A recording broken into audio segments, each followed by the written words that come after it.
Hello दोस्तों, 10 class study point में आपका स्वागत है। आज हम लोग फिर फिजिक्स का पार्ट 5 विद्युत धारा के चुंबकीय प्रभाव को पढ़ेंगे। ठीक है। और आप अगर अभी नए हैं तो अभी हमारे चैनल को सब्सक्राइब नहीं किए हैं तो प्लीज़ चैनल को सब्सक्राइब कर लीजिए, वीडियो को लाइक कीजिए और दोस्तों में वीडियो को शेयर कीजिए। तो हम लोग आज ये पार्ट 5 विद्युत धारा के चुंबकीय प्रभाव को पढ़ेंगे। ऑब्जेक्टिव इसमें जितना क्वेश्चन होगा उसको देखेंगे। और सबसे पहले आप लोग इसको स्क्रीनशॉट ले लीजिए। स्क्रीनशॉट लेकर और फिर इसको लगा लीजिए। लगाने के बाद हम जब क्वेश्चन बताएंगे तो फिर उस सबको मिला लीजिएगा, कितना सही हुआ क्या हुआ। और जितना सही हुआ आप कमेंट बॉक्स में लिखिएगा कि मेरा 5 सही हुआ, 2 सही हुआ, 10 सही हुआ, पूरा का पूरा सही हुआ। ठीक है, कमेंट बॉक्स में लिखिएगा। तो ठीक है, इसको देखते हैं हम लोग। पहला क्वेश्चन है, विद्युत धारा के चुंबकीय प्रभाव का खोज किसने किया था? विद्युत धारा के चुंबकीय प्रभाव का खोज किसने किया था? तो ऑप्शन में है न्यूटन, ऑस्टेड, मैक्सवेल, ओम। तो सबसे पहले हम लोग चैप्टर ही पढ़ रहे हैं विद्युत धारा के चुंबकीय प्रभाव। तो विद्युत धारा के चुंबकीय प्रभाव का खोज किसने किया था? तो ओरस्टेड ने किया था। किसने किया था? ओरस्टेड ने किया था। ठीक है, तो किसने किया था? ओरस्टेड ने किया था। अगला क्वेश्चन है कि चुंबकीय प्रेरण का खोज किसने किया था? देखिए, ये जो है चुंबकीय प्रभाव है, ठीक है, और ये क्या है? चुंबकीय प्रेरण है। तो चुंबकीय प्रेरण का खोज किसने किया था? तो बहुत सारे बच्चे कंफ्यूज हो जाते हैं।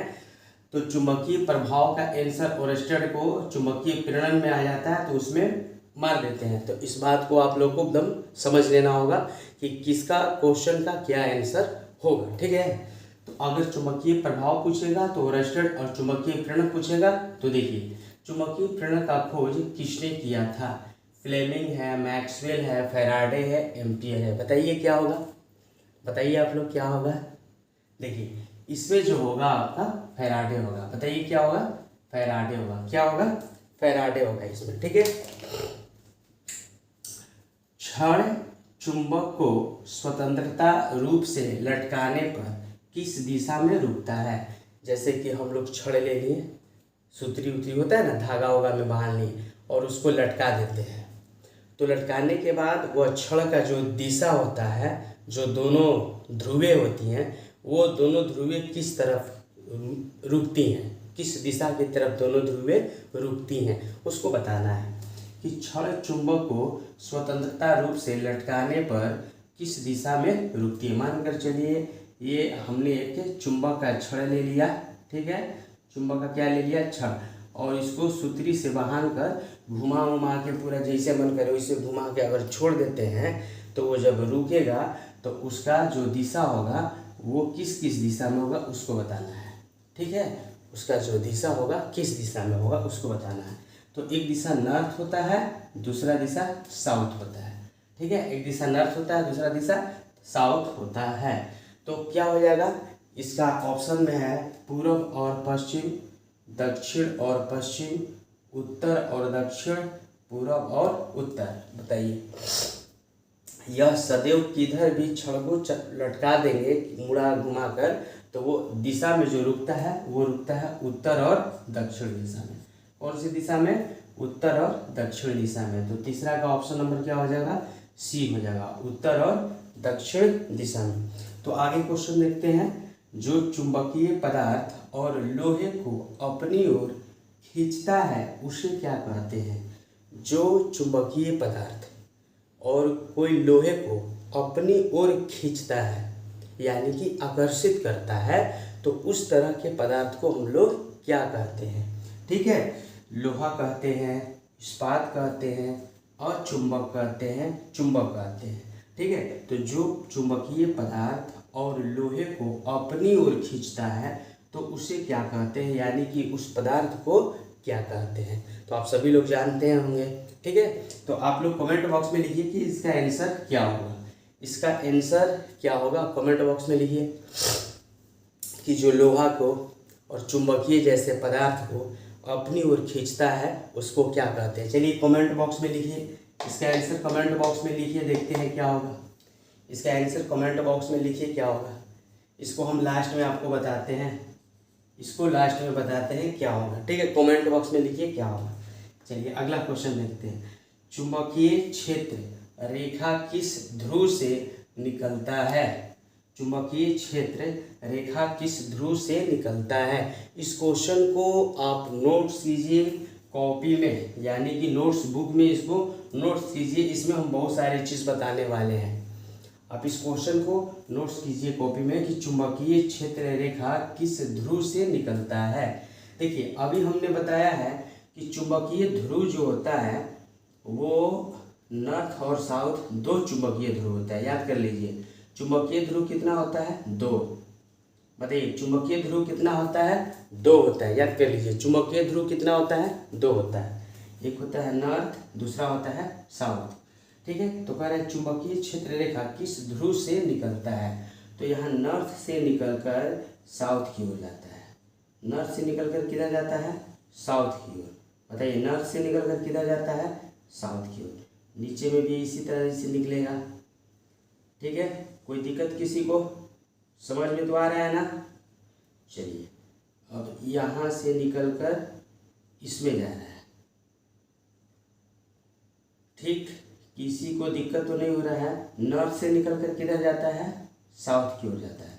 देखिए तो आपका कह रहा है चुंबकीय क्षेत्र रेखा किस ध्रुव से निकलकर किस ध्रुव की ओर जाता है, तो किस ध्रुव से निकलता है? किस ध्रुव से निकलता है? तो बताइए किधर से निकल रहा है? नॉर्थ से निकल रहा है, ठीक है। नॉर्थ का मतलब क्या हो गया? उत्तरी ध्रुव से निकल रहा है। किधर से निकल रहा है बाबू? उत्तरी ध्रुव से निकल रहा है। बताइए बाबू किधर से निकल रहा है? उत्तरी ध्रुव से निकल रहा है। किधर जाएगा? अगर किधर जाएगा पूछेगा तो दक्षिणी ध्रुव की ओर जाएगा। यहाँ केवल पूछा है क्या? किस ध्रुव से निकलता है, तो नॉर्थ से निकलता है। अगर क्वेश्चन में कहा था कि चुंबकीय क्षेत्र रेखा किस ध्रुव से किस ध्रुव की ओर जाता है, तो आंसर में आ जाता है दक्षिणी ध्रुव की ओर जाता है, यानी कि दक्षिणी ध्रुव। तो यहाँ पर हम लोग जान गए। अच्छा अंदर में भी निकल कर, अंदर में साउथ से निकल कर नॉर्थ में जाता है। अंदर में चुंबक के अंदर, चुंबक के अंदर साउथ से निकलकर नॉर्थ की ओर जाता है, यानी कि दक्षिण से निकलकर उत्तर की ओर जाता है अंदर में। कोई दिक्कत किसी को? नहीं। समझ में आ रहा है बढ़िया से? ठीक है। अब कहता है कि चुंबकीय क्षेत्र का मान सबसे अधिक कहाँ होता है? चुंबकीय क्षेत्र का मान, क्वेश्चन में याद कीजिए, चुंबकीय क्षेत्र का मान सबसे अधिक कहाँ होता है? तो दोनों ध्रुवों पर। अगर क्वेश्चन में आ जाए कि चुंबकीय क्षेत्र का मान सबसे अधिक कहाँ होता है, तो दोनों ध्रुवों पर। एक यहाँ पर होता है और एक यहाँ पर होता है। अगर आ जाए क्वेश्चन कि चुंबक क्षेत्र का मान सबसे कम कहाँ होता है, तो चुंबक के मध्य में, चुंबक के मध्य में, यहाँ पर चुंबक के मध्य में, ठीक है। तो अगर चुंबक क्षेत्र का मान सबसे कम पूछेगा तो बाबू मध्य में, चुंबक क्षेत्र का मान सबसे अधिक पूछेगा तो बाबू ध्रुव। इसको बाबू बोलते हैं ध्रुव। इसको क्या बोलते हैं? ध्रुव ना। इसको नॉर्थ ध्रुव, ये है साउथ ध्रुव। कितना ध्रुव होता है बाबू? दो ध्रुव होता है, नॉर्थ और साउथ, उत्तर ध्रुव और दक्षिण ध्रुव, ठीक है बाबू। अच्छा चुंबक क्षेत्र का मान सबसे कम कहाँ होता है, तो चुंबक के मध्य में। इसको मध्य बोलते हैं। मध्य मतलब बीच, मध्य मतलब बाबू बीच होता है। तो हम लोग इसमें क्या जान गए बाबू? देखिए क्या जान गए। सबसे पहले जाने कि चुंबकीय क्षेत्र रेखा किस ध्रुव से निकलता है, तो उत्तर ध्रुव से निकलता है। अच्छा चुंबकीय क्षेत्र किस दिशा में जाता है, तो दक्षिण दिशा में जाता है, ठीक है। अच्छा एक चीज़ और जाने, चुंबकीय क्षेत्र का मान अंदर में, यानी कि चुंबक के अंदर में दक्षिण ध्रुव से उत्तरी ध्रुव की ओर जाता है, ठीक है। फिर सीखे चुंबकीय क्षेत्र का सबसे अधिकतम मान कहाँ पर होता है, तो दोनों ध्रुवों पर होता है, उत्तरी ध्रुव और दक्षिणी ध्रुव। और फिर इसमें एक क्वेश्चन और जान गए कि चुंबकीय क्षेत्र का मान सबसे कम कहाँ होता है, कि तो चुंबक के मध्य में होता है। तो ये जितना बात बोले हैं आप इस बात को रिकॉर्ड कर एक कॉपी में, नोट्स बुक में जल्दी इसको उतार लीजिए, ठीक है बाबू। बहुत बढ़िया। इससे क्वेश्चन आपका बहुत आता है, मतलब ये मोस्ट वीवीआई है, मोस्ट वीवीआई है, ठीक है ना। तो आप इसको बहुत अच्छे तरीके से उतार लीजिए। चलिए अगला क्वेश्चन देखते हैं। फ्लेमिंग के बाएं हस्त नियम में तर्जनी किसकी दिशा को बताता है? फ्लेमिंग के बाएं हस्त नियम में तर्जनी किसको कहते हैं? तर्जनी अंगुली में किसको कहते हैं बताइए? तर्जनी अंगुली में किसको कहते हैं? तर्जनी कह रहा है किसकी दिशा को बताता है? तो ऑप्शन में क्या है? धारा की दिशा, चुंबकीय क्षेत्र की दिशा, बल की दिशा, नॉट, मतलब इनमें से कोई नहीं। तो तर्जनी जो उंगली होता है बीच का, वो चुंबकीय क्षेत्र की दिशा को बताता है। बताइए बाबू, किसको बताता है? चुंबकीय क्षेत्र को बताता है। देखिए, आपको ये क्वेश्चन रटना होगा, याद करना होगा, समझना होगा, दिमाग में घुसाना होगा, क्योंकि ये जो क्वेश्चन है ये सब क्वेश्चन आता रहता है। ये 6 क्वेश्चन, 7 क्वेश्चन और 8 क्वेश्चन, ये तीनों क्वेश्चन कंफ्यूज भी बार बार करता है कि इसका आंसर क्या होगा। ठीक है ना? तो इस क्वेश्चन को आपको ध्यान से समझना होगा और सबको एकदम रट्टा मार कर याद कीजिए या दिमाग में घुसा कर याद कीजिए, याद करना होगा। ठीक है? तो अगला क्वेश्चन है, मैक्सवेल के दक्षिण हस्त नियम के अनुसार अंगूठा किसकी दिशा को बताता है? क्वेश्चन है, मैक्सवेल के दक्षिण हस्त नियम के अनुसार अंगूठा किसकी दिशा को बताता है? आंसर में है धारा की दिशा, चुंबकीय क्षेत्र की दिशा, बल की दिशा, इनमें से सभी। बताइए क्या होगा? तो जब भी मैक्सवेल के दक्षिण हस्त नियम कहेगा और अंगूठा कह देगा, अंगूठा किसकी दिशा बताता है, तो आपको हर हाल में अच्छा से याद कर लेना है कि धारा की दिशा। बताइए क्या बोलिएगा? धारा की दिशा। अगर फ्लेमिंग के बाएं हस्त नियम में तर्जनी कहेगा तो चुंबकीय क्षेत्र बताना है, और मैक्सवेल के दक्षिण हस्त नियम के अनुसार अंगूठा कहेगा तो धारा की दिशा को बताना है। दिमाग में बात घुस जाएगा। चलिए, बहुत बढ़िया, आप लोग बहुत ईमानदारी से पढ़ रहे हैं, हमको मालूम है, और बहुत बढ़िया से याद भी कर रहे हैं, समझ भी रहे हैं। बहुत बहुत धन्यवाद है हमारे तरफ से आप लोग के पढ़ाई पर। ठीक है, अब अगला क्वेश्चन देखते हैं। फ्लेमिंग के वाम हस्त नियम में अंगूठा, अब यहाँ पर देखिए, यहाँ पर फ्लेमिंग के वाम हस्त नियम में अंगूठा दे दिया है और यहाँ पर क्या दिया था? तर्जनी दिया था। तो कंफ्यूज नहीं दिया होना है। फ्लेमिंग के वाम हस्त नियम में अंगूठा कहेगा तो किसकी दिशा बताता है? अंगूठा कहेगा तो किसकी दिशा बताता है? तो देखिए, धारा की दिशा, चुंबकीय क्षेत्र की दिशा, बल की दिशा, कि इनमें से कोई नहीं। जब कहेगा कि फ्लेमिंग के वाम हस्त नियम में अंगूठा की दिशा, तो बताना है बल को। किसको बताना है बाबू? बल को। अगर फ्लेमिंग के वाम हस्त नियम में तर्जनी कह रहा था तो चुंबकीय क्षेत्र, और फ्लेमिंग के वाम हस्त नियम में अंगूठा कह देगा तो बल। ठीक है, ये तीनों क्वेश्चन द मोस्ट वीवीआई है, ये एग्जाम में आता ही आता है। ठीक है ना? तो आप लोग को ध्यान से इसको पढ़ लेना है। चलिए, अब आगे देख लिया जाए। चुंबक के कितने ध्रुव होते हैं? अभी हमने बताया है आपको चुंबक के कितने ध्रुव होते हैं। चलिए, आप हमको यहाँ पर बात को समझ गए होंगे कि चुंबक के कितने ध्रुव होते हैं। तो उम्मीद करते हैं कि आप यहाँ पर आराम से इसका आंसर बता सकते हैं। चलिए बताइए क्या होगा? हाँ, यही आंसर होगा। बहुत बढ़िया, हम जान रहे थे कि आप सभी लोग बताइएगा। ठीक, यही आंसर होगा। तो क्या मारे हैं कमेंट में लिखिए। तो आप आंसर में क्या मारे हैं? आंसर में क्या मारे? जल्दी कमेंट में लिखिए। ठीक ठीक, यही। बहुत बढ़िया, वेरी गुड, अच्छा से पढ़ रहे हैं आप लोग। ठीक है, हाँ। तो चुंबक के कितने ध्रुव होते हैं? तो सब बोल रहे हैं 2 होते हैं। क्यों? कितने होते हैं? 2 होते हैं। चलिए, बहुत बढ़िया। कौन कौन 2 होते हैं बाबू? कौन कौन 2 होते हैं? उत्तरी ध्रुव और दक्षिणी ध्रुव। ठीक है, कौन कौन 2 होते हैं? एक उत्तरी ध्रुव और दूसरा कौन होते हैं? दक्षिणी ध्रुव। चलिए, बहुत बढ़िया। चलिए, अगला क्वेश्चन देखते हैं। चुंबक के सजातीय ध्रुव में क्या होगा? चुंबक के सजातीय ध्रुव में क्या होगा? सजातीय का मतलब क्या होता है बाबू? सजातीय का मतलब होता है एक ही जात का। सजातीय का मतलब होता है एक ही जात का। थोड़ा सा समझ लिएगा, चुंबक के सजातीय ध्रुव में क्या होता है। जैसे देख लीजिए, यहाँ पर हमने चुंबक बना दिया है ना, तो ये आपका बाबू नॉर्थ है और ये आपका साउथ है। तो फिर एक चुंबक ले लिए यहाँ पर नॉर्थ और फिर यहाँ पर साउथ। तो साथ साथ नॉर्थ नॉर्थ क्या है? सजातीय है। नॉर्थ नॉर्थ साथ क्या है? सजातीय है, मतलब एक ही जात का है, मतलब एक ही चीज है। बात समझ में आ रहा है? तो यहाँ पर कह रहा है चुंबक की सजातीय ध्रुव, मतलब नर्थ को नर्थ के साथ सटाएंगे ना, सटाएंगे दोनों को तो क्या होगा, ठीक है। तो चुंबक के सजातीय ध्रुव में क्या होता है, विकर्षण होता है। विकर्षण के मतलब नहीं सटना, मतलब सटाएंगे तो नहीं सटना विकर्षण कहलाता है।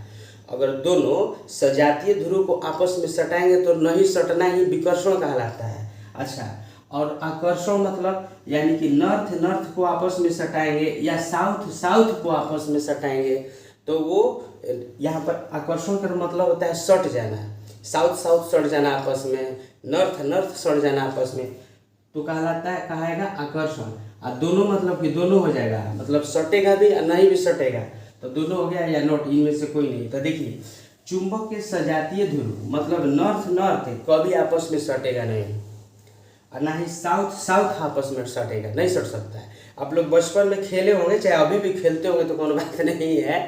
अब बचपन में देखे होंगे कि कभी कभी चुंबक सट जाता है, कभी कभी ढकेलने पर ढकलाते रहता है, भागता है इन्हें उन्हें, ऐसे करेंगे तो ऐसे ऐसे ऐसे भागेगा, देखे ना। तो उसमें क्या होता है ना कि एक ही तरह का नॉर्थ नॉर्थ वाला पक्ष आपस में सट जाता है, भाग जाता है, और जैसे उलट के रखेंगे तो आपस में सट जाएगा। तो देखिए क्या यहाँ पर लॉजिक है, जब जब एक ही तरह का ध्रुव आपस में रख कर सटाएंगे तो नहीं सटेगा, और जैसे एक दूसरा के उल्टा करके सटाएंगे, जैसे नॉर्थ के साथ साउथ को रखेंगे तो तुरंत ही सट जाएगा, और नॉर्थ के साथ साउथ को नॉर्थ के साथ अगर नॉर्थ के रखेंगे तो ये भागेगा, तो हम ऐसे इसे भागना शुरू कर देगा। बात समझ में आ रहा है ना। तो चुंबक के सजातीय ध्रुव क्या होता है, सटता नहीं है तो ना, वो विकर्षण होता है। और विकर्षण का मतलब क्या, विकर्षण का मतलब सटना नहीं, एक दूसरे से दूर भागना, ठीक है। और आकर्षण का मतलब होता है सटना, और आकर्षण कब होगा, जब नॉर्थ भाग और साउथ भाग दोनों आपस में रहेगा तो वो सट जाएगा, ठीक है ना। तो यही बात है। तो एक तरह का चीज रहेगा तो आपस में प्रेम व्यवहार नहीं रहेगा, सटेगा नहीं, भाग जाएगा। और जहाँ एगो दूसर है एगो दूसर है, दूसर टाइप का, तो दोनों में आपस में बहुत क्या होगा, मेल रहेगा। तो उसी तरह से यहाँ भी समझना है कि एक तरह का चीज रहेगा तो विकर्षण होगा, और दूसरे तरह का चीज रहेगा उसके अपोजिट रहेगा तो आकर्षण होगा। बात समझ में तो आ गया होगा। चलिए ठीक है, इनमें कौन चुंबक पदार्थ है, कह रहा है इनमें कौन चुंबक पदार्थ है। चुंबक पदार्थ किसको कहते हैं, जिसमें आकर्षण करने की शक्ति होती है, जो एक दूसरे को अपने तरफ खींचता है, उसी को क्या कहते हैं, चुंबक पदार्थ कहते हैं यहाँ पर। तो बताइए इनमें चुंबक पदार्थ कौन है, कौन खींचाएगा। पीतल चुंबक पदार्थ है, पीतल सटेगा, देखिए पीतल सटेगा कि नहीं सटेगा, देखिए पीतल यहाँ पर नहीं सट सकता है। अच्छा, कागज, कागज भी नहीं सटेगा। लोहा, हाँ लोहा सट जाएगा, लोहा सट जाएगा। और प्लास्टिक, प्लास्टिक भी नहीं सटेगा। तो इनमें से कौन चुंबक पदार्थ है, मतलब लोहा है चुंबक पदार्थ, ठीक है। आगे क्वेश्चन देखते हैं। अगला नंबर क्वेश्चन 12 नंबर, कि विद्युत चुंबक बनाने में किसका प्रयोग किया जाता है। विद्युत चुंबक बनाने में किसका प्रयोग किया जाता है। तो लोहा है, सोना है, इस्पात है, नरम लोहा है, ठीक है। तो विद्युत चुंबक में क्या होता है ना कि जो भी वस्तु का प्रयोग धारा प्रवाहित किया जाता है विद्युत चुंबक में, जिस भी वस्तु से धारा प्रवाहित किया जाता है जिससे वो बनता है विद्युत चुंबक, तो उसमें चुंबकत्व का गुण तभी तक रहता है जब तक उसमें धारा बहता है। धारा बहते रहने तक उसमें चुंबकत्व का गुण रहता है, और जैसे धारा प्रवाहित होना बंद हो जाता है तो चुंबकत्व का गुण समाप्त हो जाता है। तो वो कौन सा चीज़ है, तो वो है आपका नरम लोहा, ठीक है। तो नरम लोहा जो है विद्युत चुंबक बनाने में प्रयोग किया जाता है, ठीक है। नरम लोहा को विद्युत चुंबक बनाने के लिए प्रयोग करते हैं। और नरम लोहा में विद्युत चुंबक का गुण तब तक रहता है जब तक उसमें से धारा प्रवाहित होता है। धारा प्रवाहित होना बंद हो जाएगा तो यह नरम लोहा में से चुंबकत्व का गुण क्या हो जाएगा, समाप्त हो जाएगा, ठीक है। एक इसमें क्वेश्चन आता है कि अस्थाई चुंबक किससे बनता है। क्वेश्चन आता है अस्थाई चुंबक, क्वेश्चन इसमें क्या आता है कि अस्थाई चुंबक, याद कर लीजिएगा, अस्थाई चुंबक किससे बनता है, ठीक है। क्वेश्चन क्या आता है, अस्थाई चुंबक किससे बनता है।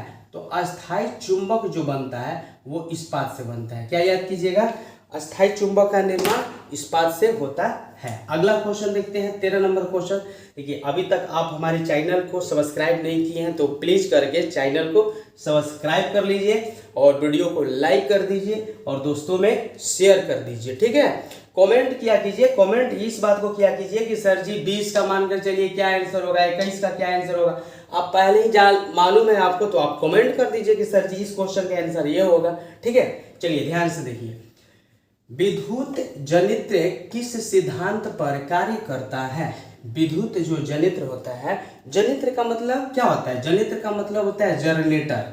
जनित्र का मतलब क्या होता है बाबू, जनरेटर होता है। तो विद्युत जनित्र किस सिद्धांत पर कार्य करता है, तो प्रेरित विद्युत धारा पर, ऊष्मीय प्रभाव पर, रासायनिक प्रभाव पर कि विद्युत चुंबकीय प्रेरण पर, ठीक है। तो विद्युत जो जनित्र होता है वह विद्युत चुंबकीय क्षेत्रीय विद्युत चुंबकीय प्रेरण पर कार्य करता है, ठीक है। अगला क्वेश्चन देखेंगे, डायनेमो से कैसी धारा निकलती है। डायनेमो से कैसी धारा निकलती है, यानी कि डायनेमो से जो धारा निकलती है वो प्रतिवर्ती धारा निकलती है कि दृष्टि धारा निकलती है कि दोनों, यानी कि प्रतिवर्ती और दृष्टि दोनों या नॉट, इनमें से कोई नहीं। तो प्रतिवर्ती धारा को हम बताए थे क्या कहते हैं, एसी कहते हैं, और दृष्टि धारा को क्या कहते हैं, डीसी कहते हैं। तो डायनेमो ऐसा वस्तु है जिससे प्रतिवर्ती धारा और दृष्टि धारा दोनों निकलता है, ठीक है। डायनेमो से क्या होता है, प्रतिवर्ती धारा भी निकलती है और दृष्टि धारा भी निकलता है। तो यानी कि इससे एसी भी निकलता है और इससे डीसी भी निकलता है, ठीक है ना। आगे क्वेश्चन है, विद्युत मोटर विद्युत ऊर्जा को किस रूप में बदलता है। विद्युत जो मोटर होता है वो विद्युत ऊर्जा को किस रूप में बदल देता है। जैसे देखते हैं आप लोग के घरों में जो मोटर होता है, कोई भी चीज़ का मोटर, तो वो मोटर पानी वाला ही मोटर मान लीजिए। पानी वाला मोटर क्या करता है, उस पानी को लेकर और सीधे कहाँ लेकर जाता है, आपके सिंटेक्स में कहीं जाता है, या फिर आप पानी निकाल कर आपको नहाने के लिए कहीं भी दूसरे स्थान पर जाता है, या खेत पटवन के लिए कहीं भी जाता है। तो वो क्या करता है, काम करता है। यानी कि वो विद्युत से मोटर जो चलता है, तो मोटर चलने के बाद वो उसका उपयोग काम में होता है, तो यांत्रिक ऊर्जा के रूप में होता है कि रासायनिक की ध्वनि की प्रकाश। देखिए, विद्युत मोटर जो है विद्युत ऊर्जा को क्या करता है, यांत्रिक ऊर्जा में बदलता है। किस में बदल देता है, यांत्रिक ऊर्जा में बदल देता है। देखिए, वैसी धारा जिसका मान बदलते रहता है उसे क्या कहते हैं। वैसी धारा जिसका मान बदलते रहता है, कम बेसी होते रहता है, ठीक है। वैसी धारा जिसका मान कम बेसी होते रहता है, बदलते रहता है, तो आप क्या उसको क्या कहते हैं। तो देखते होंगे आपको घरों में जो एसी आता है, एसी का मतलब क्या, ये एसी का मतलब वो एसी नहीं, एसी का मतलब यहाँ पर आप जान रहे हैं कि डीसी और एसी होता है ना, वो एसी का बात कर रहे हैं, यानी कि प्रतिवर्ती धारा का बात कर रहे हैं। प्रतिवर्ती धारा जो होता है, जब घरों में ट्रांसफार्मर से जो लाइन करंट आता है उसका मान क्या होता है, घटते रहता है और बढ़ते रहता है। तो यहाँ पर आपका आंसर क्या हो जाएगा, प्रतिवर्ती धारा। और प्रतिवर्ती धारा को क्या कहते हैं, एसी कहते हैं, और दृष्टि धारा को क्या कहते हैं, डीसी कहते हैं, ठीक है। चलिए आगे क्वेश्चन देख लिया जाए। फ्यूज परिपथ में किस क्रम में जोड़ा जाता है। फ्यूज जो घरों में लगता है ना, फ्यूज घरों में जो लगता है, इस तरह का फ्यूज होता है, फ्यूज इसी तरह का ना होता है, तो यह फ्यूज जो होता है यहाँ पर तार लगा दिया जाता है, ठीक है। तो फ्यूज जो होता है परिपथ में किस क्रम में लगता है, यानी कि श्रेणी क्रम में लगता है कि समांतर क्रम में लगता है कि दोनों क्रम में लगता है, किस क्रम में लगता है। तो फ्यूज जो घर में लगता है वो श्रेणी क्रम में लगता है। बताइए किस क्रम में लगता है, फ्यूज घर में श्रेणी क्रम में लगता है। क्या होता है कि जब हाई वोल्टेज घर में आता है तो हाई वोल्टेज आने के कारण आपका घर का सारा इलेक्ट्रिक जो सामान है, फ्रिज, कूलर, एसी, टीवी, जो भी चीज़ है, बर्बाद हो सकता है। तो फ्यूज लगाने से हमको यह एक सुरक्षा मिल जाता है, घरों में जितने उपकरण हैं वो बच जाते हैं, इसीलिए फ्यूज को लगाया जाता है। एक फ्यूज से ये ध्यान देना है कि एक फ्यूज से और क्वेश्चन आता है कि फ्यूज जो है वो किससे बना होता है। तो फ्यूज जो बनता है वो तांबा और टीन के मिश्रण से फ्यूज का निर्माण किया जाता है। आगे देखा जाए, चुंबकीय क्षेत्र का एसआई मात्रक क्या है? चुंबकीय क्षेत्र का एसआई मात्रक क्या है? बहुत इंपॉर्टेंट क्वेश्चन है, 18 नंबर क्वेश्चन। चुंबकीय क्षेत्र का एसआई मात्रक क्या है? तो चुंबकीय क्षेत्र का एसआई मात्रक टेस्ला है। बताइए, चुंबकीय क्षेत्र का एसआई मात्रक क्या है? टेस्ला है। इसमें ऑप्शन में बेवर भी है, फैराडे भी है, एनोटी, मतलब इनमें से कोई नहीं। तो चुंबकीय क्षेत्र का एसआई मात्रक क्या मारिएगा? टेस्ला मारिएगा। इस सारे क्वेश्चन को एग्जाम में जाने से पहले एकदम रट्टा मार के याद कर लेना है, अभी से सब याद कर लेना है। एग्जाम तो बहुत दूर का बात है, ठीक है। तो आप सभी लोग तो ईमानदारी से घर पर पढ़ते होंगे, आप लोग को सब पढ़ाई का जो टाइमिंग है, सब टाइमिंग तो बना लिए होंगे, किस समय कौन सब्जेक्ट पढ़ना है, किस समय कौन याद करना है, किस समय मैथ बनाना है, किस समय संस्कृत पढ़ना है, किस समय उर्दू पढ़ना है। तो इसका सबसे पहले आप एक टाइमिंग शेड्यूल बनाइए और उस टाइम को ज़रूर फॉलो कीजिए, ठीक है। क्योंकि आपको 10th क्लास में एक बहुत बड़ा एनर्जी लेना है, और वो एनर्जी कहाँ से आएगा? तो जितना आप पढ़िएगा, जितना याद कीजिएगा, जितना आपके बात दिल दिमाग में बात बैठेगा, जितना पढ़िएगा उतना ही दिल दिमाग में बात बैठेगा। तो आप पढ़ाई पर थोड़ा सा टाइम दीजिए, पढ़ाई पर ज़्यादा फोकस दीजिए, क्योंकि अब टाइम भी बहुत कम बचा है, ठीक है। देखा जाए अगला क्वेश्चन कि डायनेमो यांत्रिक ऊर्जा को किस रूप में बदलता है? तो डायनेमो जो है यांत्रिक ऊर्जा को किस रूप में बदलता है? ध्वनि में बदलता है, विद्युत ऊर्जा में बदलता है, सौर ऊर्जा में बदलता है, कि नोट इनमें से कोई नहीं। तो डायनेमो जो होता है वो यांत्रिक ऊर्जा को विद्युत ऊर्जा में बदलता है। किस में बदलता है? डायनेमो यांत्रिक ऊर्जा को किस में बदल देता है? विद्युत ऊर्जा में बदल देता है। चलिए, बहुत बढ़िया। अच्छा, अगला क्वेश्चन है 20 नंबर क्वेश्चन कि सोलर सेल प्रकाश ऊर्जा को किस ऊर्जा में बदलता है? सोलर सेल देखिए ना, सोलर सेल प्रकाश ऊर्जा को किस में बदलता है? तो देखिए, सोलर सेल क्या होता है? वही जो सौर प्लेट हम लोग कहते हैं, इस तरह का प्लेट लगा रहता है, और ये लाइट रहता है, लाइट इधर आता है, तो यहाँ सूर्य का प्रकाश पड़ता है। तो सोलर जो प्लेट है, सूर्य के प्रकाश पड़ने के कारण प्रकाश ऊर्जा को किस रूप में बदल देता है? तो प्रकाश ऊर्जा को वो प्रकाश को लेकर चार्ज करता है बैटरी को, और बैटरी को चार्ज कर कर किस में बदल देता है? विद्युत। किस में बदल देता है? विद्युत ऊर्जा में। तो सोलर सेल प्रकाश ऊर्जा को किस ऊर्जा में बदल दिया? तो विद्युत ऊर्जा में बदल देता है, ठीक है। किसी को दिक्कत तो नहीं हो रहा है बाबू? चलिए, बहुत बढ़िया। अब देखिए, ये भी क्वेश्चन 21 नंबर क्वेश्चन बहुत इंपॉर्टेंट क्वेश्चन है। इसको आपको किसी तरह से याद कर लेना है, एग्जाम के लिए बहुत ज़्यादा इंपॉर्टेंट क्वेश्चन है। घरेलू उपयोग के लिए विद्युत की आपूर्ति क्या होती है? मतलब घरेलू उपयोग के लिए जितने हम घरों में विद्युत से चलने वाले उपकरण जो भी यूज करते हैं, उनके आपूर्ति के लिए विद्युत की आपूर्ति जो होती है वो कितना वोल्टेज में होती है? तो इसमें दिया है 110 वोल्टेज ना, 100 hertz, 220 voltage, 100 hertz, 220 voltage, 50 hertz, 440 voltage, 50 hertz. तो क्या हो जाएगा आपका आंसर?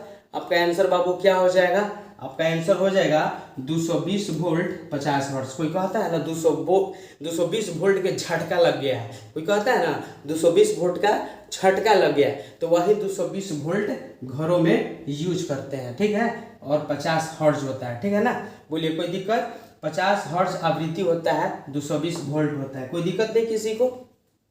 सब बढ़िया से समझ में आ रहा है? चलिए, बहुत बहुत धन्यवाद कि आप लोग समझ रहे हैं।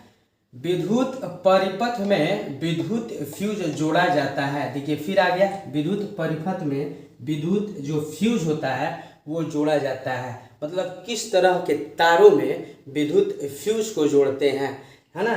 तो देखा जाए, अर्थ तार में जुड़ता है विद्युत फ्यूज, कि उदासीन तार में जुड़ता है, कि विद्युन्मय तार में जुड़ता है, कि ठंडा तार में जुड़ता है, ठीक है। तो अब बताना है किस तार में यह जुड़ता है, ठीक है। तो यहाँ पर देखा जाए, दिया हुआ है फ्यूज को हम लोग किस तार में जोड़ते हैं? तो हम लोग फ्यूज को गर्म तार में जोड़ते हैं। ठंडा और गर्म कहते हैं ना तार, तो हम लोग फ्यूज को जो जोड़ते हैं गर्म तारों में जोड़ते हैं, ठीक है। आप लोग अपने घरों में देखिएगा तो मेन जो जहाँ पर वो बोर्ड रहता है, मेन बोर्ड, वहाँ पर सप्लाई आता है, तो गर्म जो सप्लाई तार से आता है, ट्रांसफार्मर वाले तार से, तो वहाँ गर्म वाले तार में विद्युत फ्यूज को जोड़ दिया जाता है। तो इसमें गर्म तार हो जाएगा, यानी कि उसी को क्या बोलते हैं, विद्युन्मय तार। याद कर लीजिएगा, गर्म तार को ही दूसरा नाम है विद्युन्मय तार। ठीक है, तो अगर कोई पूछेगा विद्युत फ्यूज में विद्युत फ्यूज जोड़ा जाता है, मतलब किस तरह के तारों में जोड़ा जाता है, तो विद्युन्मय तार में जोड़ा जाता है। एग्जाम में अगर आएगा तो इसका आंसर क्या कीजिएगा, विद्युन्मय तार में। ठीक है, तो क्वेश्चन नंबर 22 का क्या हो गया, सी हो गया। ठीक है, अगला क्वेश्चन देखते हैं। अस्थाई चुंबक की शक्ति रहती है। देखिए अस्थाई चुंबक, अभी हमने बात किया है इस क्वेश्चन में अस्थाई चुंबक के बारे में कि अस्थाई चुंबक किसका बना होता है, तो अस्थाई चुंबक इस्पात का बना होता है। ठीक है, तो यहाँ पर है कि अस्थाई चुंबक की शक्ति रहती है, अनिश्चित रहती है कि निश्चित रहती है, कि कम होता है कि अचल होता है। तो बता दिए, अस्थाई जब चुंबक है तो उसकी शक्ति निश्चित रहती है। निश्चित की मतलब क्या होती है कि अस्थाई चुंबक जो है इस्पात का बना होता है, उसमें उसका जो शक्ति है ना वो कम होगा ना ज़्यादा होगा, जितना कैपेसिटी है खींचने का, आकर्षित करने का, उतना ही रहेगा। तो इसीलिए इसको कहा जाता है अस्थाई चुंबक की जो शक्ति है वो निश्चित रहता है, लेकिन यहाँ पर नरम लोहा जो है इसकी शक्ति अनिश्चित रहता है। इसलिए कि जब तक यहाँ पर नरम लोहा से विद्युत धारा प्रवाहित होगा तब तक ही नरम लोहा में क्या होगा, खींचने की शक्ति होगी ना, और जैसे धारा का प्रवाह बंद हो जाएगा तो नरम लोहा का चुंबकत्व का गुण क्या हो जाएगा बाबू, कम हो जाएगा। ठीक है, चलिए अगला क्वेश्चन देखते हैं, क्वेश्चन नंबर 24। घरेलू विद्युत परिपथ में उदासीन तार का रंग कैसा होता है। घरेलू विद्युत परिपथ में उदासीन तार का रंग कैसा होता है।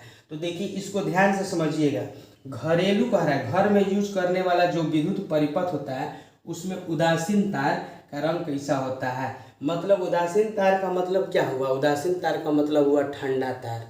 ठंडा तार जो होता है घरों में हम लोग यूज करते हैं तो उसका रंग कैसा होता है, काला होता है। ठीक है, आ जाता है गर्म तार का रंग कैसा होता है बाबू, गर्म तार का रंग कैसा होता है, तो लाल होता है। ठीक है, तो आप लोग को याद करना है, गर्म तार का रंग बाबू कैसा होता है, लाल होता है, और ठंडा तार का रंग कैसा होता है, काला होता है। ठीक है, कभी कभी आ जाता है अर्थ तार का रंग कैसा होता है, तो हरा होता है। ठीक है, तो इस तरह से आप क्वेश्चन को अंत तक देखें। इसके लिए बहुत बहुत धन्यवाद बाबू। एक बार फिर से अगर आप हमारे चैनल को सब्सक्राइब नहीं किए हैं तो कृपया करके प्लीज़ आप हमारे चैनल को सब्सक्राइब कर दीजिए, लाइक कीजिए और दोस्तों में बहुत बढ़ चढ़ के शेयर कीजिए। चलिए वीडियो देखने के लिए बहुत बहुत धन्यवाद।